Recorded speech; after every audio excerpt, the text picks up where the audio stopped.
Assalamualaikum dan salam Sarawakku sayang. Buletin UKAS edisi malam 15 November 2021 bersama saya Fidas Matram. Berita utama, Kerajaan Sarawak menunaikan janji kepada warga Miri menerusi projek pembinaan bangunan Dewan Bandaraya Miri yang kini siap sepenuhnya. Ketua Menteri Sarawak Datuk Patinggi Tan Sri Dr. Abang Abdul Rahman Zohari Tun Datuk Abang Openg berkata, bangunan yang dibina dengan kos kira-kira 70 juta ringgit itu membuktikan beliau menepati janjinya yang diumumkan pada 7 Julai 2018. Menurutnya, Kerajaan Sarawak di bawah pimpinan Gabungan Parti Sarawak GPS sentiasa bekerja untuk rakyat dengan membawa pelbagai pembangunan yang merangsang ekonomi negeri menerusi sektor minyak dan gas serta pelancongan khususnya. Building. And today, I have fulfilled my promise and I have delivered to people in Miri. Ladies and gentlemen, when we see the economy of the northern part, Miri is a very significant location. Not only in terms of oil exploitation, but also the attraction that Miri has for us to promote and drive tourism industry. And that's why during the time of Datuk Tinggi Josh Chan and Pen Sri Taib, they call Miri as a resort city. Once you call a place a resort city, then the environment must be of resort environment. And here you are, having a building facing the South China Sea, a very attractive location. And at the back, of course, you have this landscape, beautiful marina landscape. Beliau berkata demikian semasa berucap merasmikan bangunan Dewan Bandaraya Miri pada Isnin. Hari sama, Menteri Kerajaan Tempatan dan Perumahan Sarawak, Datuk Seri Dr. Sim Kui Hian, Menteri Pengangkutan Sarawak, Datuk Seri Lee Kim Shin, Menteri Utiliti Sarawak, Datuk Seri Dr. Stephen Rundi Utom, Datuk Bandaraya Miri Adam Yi Siu Sang, serta tetamu jemputan yang lain. Dalam pada itu, Ketua Menteri memberitahu bangunan baharu tersebut mencerminkan 3 perkara yang menarik perhatian beliau, iaitu melambangkan pembangunan terperinci di Bandaraya Miri, mencerminkan perpaduan yang kukuh dalam kalangan penduduk Miri yang pelbagai kaum dan seterusnya kemakmuran yang dinikmati warga Miri. Saya nampak bahawa bangunan ini mencerminkan 3 perkara. Pertama, ia melambangkan pembangunan yang begitu terperinci yang telah dirancangkan untuk Bandar Miri. The progress that have undergone in Miri itself. That's number 1. Number 2, it symbolizes unity of people in Miri, iaitu perpaduan yang begitu rapat di antara warga Miri yang berbilang kaum dan berbilang agama. Yang ketiga, ialah ia melambangkan prosperity di Bandar Miri ini. Dan yang sangat menarik ialah Miri is going to be a smart city. So it has this smart building GBI index, the Green Building Index. Congratulations lah kepada orang Miri. Sementara itu, pada sebelah petang, Ketua Menteri menyempurnakan Majlis Pecah Tanah Projek Pembinaan Miri Central atau Terminal Bas Miri. Projek itu akan bermula pada Disember tahun ini dan dijangka siap pada Januari 2024. Projek selama 26 bulan itu melibatkan kos sebanyak 23.22 juta ringgit. Selepas itu, Ketua Menteri turut menyempurnakan Majlis Pembukaan Blok Bangunan Pentadbiran dan Akademik baharu di Sekolah Menengah Jalan Riam Miri. Laporan seterusnya mengenai Kerajaan Sarawak telah meluluskan peruntukan sebanyak 8 juta ringgit bagi membangunkan kawasan lawas sebagai Urban Forest Park. Menurut timbalan Ketua Menteri yang juga Menteri Pembangunan Bandar dan Sumber Asli 2, Datuk Ahmad Awang Tengah Ali Hassan, satu konsultan telah dilantik untuk membuat kajian dan merancang pembangunan di kawasan lawas dan limbang. Peruntukan sebanyak 8 juta telah pun diluluskan untuk kita nak membangunkan kawasan ini. Sebahagian daripada kawasan ini, ya, dari segi pembesaran bandar lawas itu bagaimana, dan aktiviti ekonomi untuk kawasan-kawasan dia hinterland kita untuk tujuan penyelidikan R&D. Beliau berkata demikian dalam majlis pelancaran program Litour di Restoration Greening Sarawak Campaign peringkat bahagian limbang bertempat di Kayangeran Lawas pada Sabtu. Jelas Datuk Ahmad Awan Tengah, ia memerlukan penglibatan seluruh masyarakat bagi meningkatkan kesedaran mengenai kepentingan menghijaukan bumi agar selari dengan dasar kerajaan iaitu menyeimbangkan keperluan pembangunan dengan melestarikan aspek alam sekitar. Dari itu ia melibatkan penglibatan semua pihak, jabatan-jabatan, pihak swasta, anak-anak di sekolah kita harus diajar daripada kecil lagi. Dengan keterlibatan mereka melalui program penanaman ini, mereka akan dapat menghargai tentang perlunya kehijauan ini. Tambahnya, pihak Jabatan Hutan telah mengenal pasti pelbagai jenis tumbuhan dan mengadakan kerjasama dengan universiti-universiti dalam melakukan kajian terhadap pokok-pokok yang mana berdasarkan statistik sebanyak 6.9 juta pokok telah ditanam untuk program ini dan kira-kira 35 juta lagi disasarkan bagi tempoh rancangan Malaysia yang ke-12, RMK-12 hingga tahun 2025. Kerajaan negeri telah memperuntukkan dana yang agak besar bagi melaksanakan agenda ini, terutama dalam RM12, iaitu lebih kurang RM62 juta kepada Jabatan Perhutanan. Tahun ini sebanyak 10 juta telah pun diagihkan bagi kemudahan Jabatan Hutan merancang dan melaksanakan program restorasi mereka.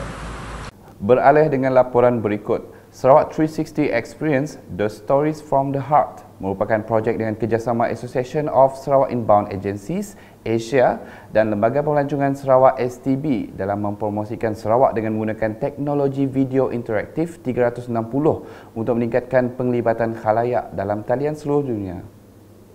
Menteri Pelancongan Kesenian dan Kebudayaan Sarawak Datuk Seri Abdul Karim Rahman Hamzah memberitahu ini adalah sebahagian daripada Pelan Pemulihan Pasca COVID-19 Sarawak PCDS 2030 dalam mempromosikan Sarawak melalui penceritaan yang dikaitkan dengan 10 Trust Tarikan Pelancongan.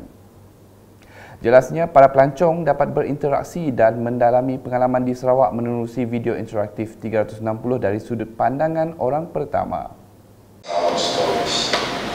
The Sarawak 360 experience offers a new way for viewers to interact and experience stories as participants in a first-person narrative rather than just mere watching, listening or reading a story from a third-person vantage point. These immersive videos put you at the center of the scene, allowing you to look left, right, atas, looking up, or you're looking down, or even behind you. You can experience the 360 videos on your phone, tablet, or on your computer without having any headset. Berucap dalam Majlis Pelancaran Sarawak 360 Experience, The Stories from the Heart di Kuching pada Isnin, Datuk Seri Abdul Karim menambah, projek tersebut adalah sebagai platform penerokaan bagi pelancong melalui interaksi dan pelibatan yang dipertingkatkan dengan aplikasi YouTube dan Facebook. Katanya, tumpuan siri video berkenaan merangkumi tempat tarikan pelancong yang terkenal di Sarawak yang terdiri daripada 10 episod untuk musim pertama.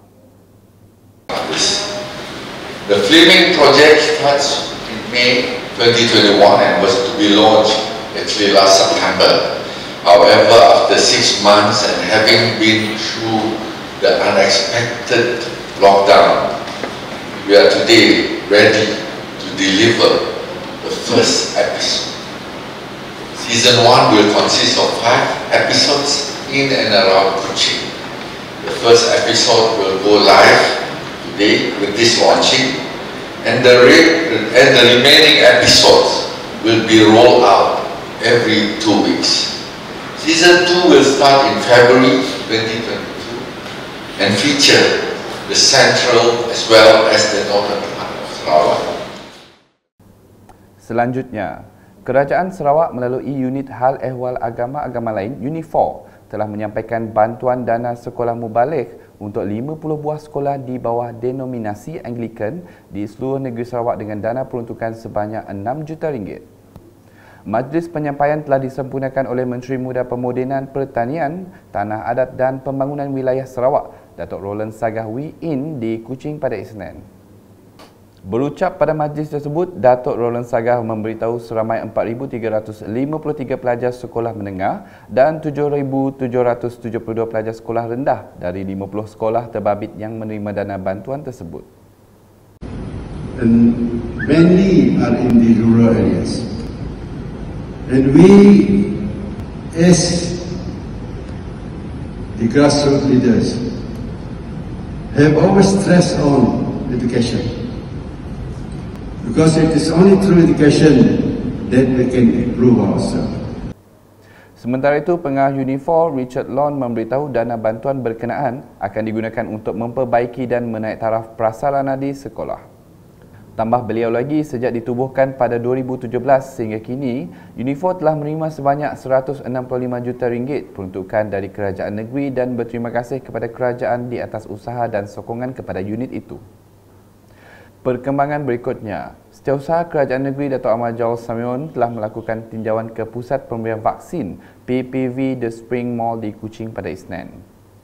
Lawatan beliau yang turut diiringi Timbalan Setiausaha Kerajaan Negeri Transformasi Luar Bandar Dato' Ik Pahon Joik adalah bagi melihat sendiri kelancaran proses pemberian vaksin dos penggalak jenis Pfizer. PPV The Spring memulakan operasi bermula hari ini hingga 30 November 2021 dengan mengutamakan penerima berusia 40 tahun ke atas termasuk yang mempunyai komorbid. Proses pemberian vaksin tersebut juga dianjurkan bersama The Spring, Klinik Kota Raya Batu Kawah, Reliance Medical Clinic, Klinik Dr. James Goh dan Persatuan Bulan Sabit Merah Malaysia PBSM Sarawak.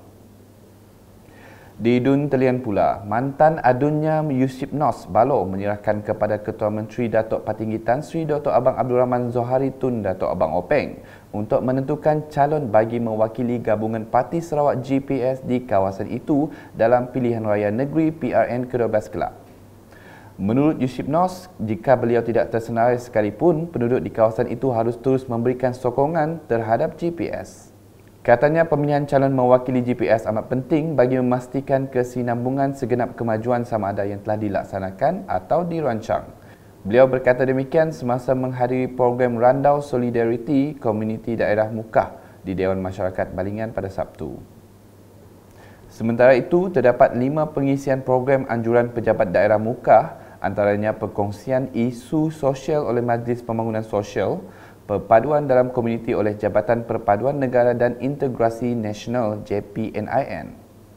Selain itu, Agensi Dadah Kebangsaan AADK Mukah turut mengambil bahagian dengan isu yang dibentangkan iaitu keselamatan komuniti mengenai individu terjebak dadah dan Substance Polis Diraja Malaysia PDRM Mukah dengan topik keselamatan komuniti, keselamatan awam serta pejabat kesihatan Mukah dengan topik solidariti keluarga semasa COVID-19. Manakala di Selangau dengan masyarakat di situ diingatkan agar terus memberikan sokongan tidak berbelah bagi terhadap calon gabungan Parti Sarawak GPS pada pilihan raya negeri PRN Sarawak ke-12. Menurut Ahli Dewan Negara Senator Datuk Dr. Nuing Jeluing, GPS telah menunjukkan kebolehan dan keyakinan memerintah negeri ini dengan acuan sendiri demi memastikan Sarawak terus makmur mencapai negeri maju tahun 2030. Tambahnya, PRN kali ini juga berbeza berbanding sebelumnya dengan mengadaptasi norma baru semasa berkempen. Jadi kita di Parlimen Selangau tu tahu ke Dun Tamian bisik punca bukai laukai semena are aku deh. Hari adun kita pun bisik. Hari senator Sikut pun bisik deh. Hari Beliau berucap dalam program Bakul Makanan Ahli Dewan Negara di bawah pakej Pelindungan Rakyat dan Pemulihan Ekonomi Pemulih Fasa 2 dan 3 di Rumah Watson Lasu, Sungai Pelugau, Selangor pada Sabtu. Mengulas mengenai program tersebut, beliau berkata sebanyak 493 bakul makanan telah diagihkan di 3 lokasi membabitkan 29 rumah panjang bertujuan membantu golongan yang terkesan akibat penularan COVID-19. Katanya ekoran penularan COVID-19 ramai yang terkesan, terutamanya golongan muda yang hilang pekerjaan di bandar akibat penutupan operasi syarikat dan mengambil keputusan pulang ke kampung. Tuan rumah ni, ingat ni, semua tuan rumah COVID ni ingat kemari, dalam pilihan tingkat data itu, orang ada kempen bakal cuba, mungkin kita sudah nemu lah. Jadi kempen tu dadu ke dalam rumah panjai siti-siti. Jadi tuan rumah tu dah dagih orang kira ke tanggungjawab kempen buat rumah kita empu deh. Jadi aku harap ke nadai milih ke siapa ke calon itu asal dari GPS dia sokong kita ya. Sama dah pilih ketua kita, ketua parti, ketua kerajaan Sarawak tu anak calon itu dari GPS nyak dah sokong kita. Minta kerjasama kita lah sama nyokong orangnya. Bantuan ini dilaksanakan lewat disebabkan sebelum ini tertakluk kepada pematuhan prosedur operasi standard SOP yang tidak membenarkan rentas daerah. Sekian edisi malam bersama saya Fidos Matrang dan kru penerbitan. Berita lebih lanjut boleh didapati di semua platform media sosial UKAS termasuk portal ukas.sarawak.gov.my dan pastikan anda subscribe UKAS channel di YouTube. Sentiasa berhati-hati dan peka akan tempat yang dikunjungi. Jangan bawa balik COVID-19 ke rumah, ingatlah orang yang disayangi. Kita jaga kita, jaga Sarawak into Sarawak. Salam UKAS.